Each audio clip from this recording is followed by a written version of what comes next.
In our June-July newsletter, I gave a few tips on some common tax advantage techniques you can use to effectively accomplish your succession planning goals. Here are a few other ideas you may want to consider to help you retain more of your inherited wealth while keeping your tax consequence to a minimum.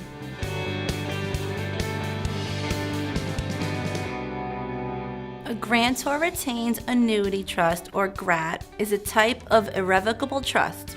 When setting up a GRAT, the grantor specifies a term, then transfers specific assets into the trust. The grantor then receives fixed annual annuity payments for the term of the GRAT, set at a rate in accordance with IRS guidelines.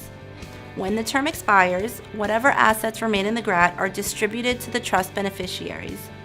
Since the grantor assumes that the assets he or she is putting into the GRAT will over time appreciate in value and overperform beyond the annuity payment rate, the grantor and the grantee stand to benefit financially.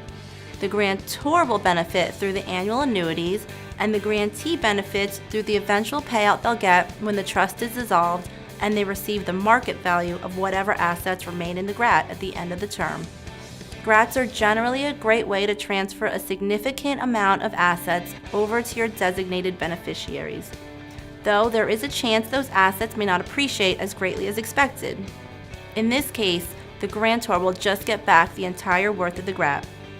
Another downside to consider is that if a grantor dies before the GRAT expires, the assets in the GRAT go back to the grantor's estate and are subject to estate taxes.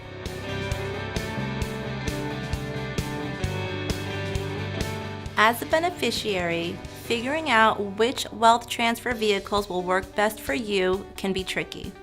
It helps to have a trusted advisor to move forward with who knows and has worked with the person who set up those vehicles in the past as you make future decisions about what to do with your inherited wealth. This provider will be intimately familiar with the nuances and the history of that wealth and flexible enough to be able to help you create a new plan based on your own needs and goals. A common mistake some beneficiaries make is to attempt to make these decisions on their own. Even if you think you can go it alone, having a knowledgeable and independent third party who works with finances every day to oversee things for you can save you time and ultimately money. If you have the opportunity to get to know that provider now by being involved in estate planning discussions with your grantor, it's a good idea to take advantage. If you have questions about wealth transfer strategies, contact your Untracked Early advisor. I'm May Hung with Untracked Early.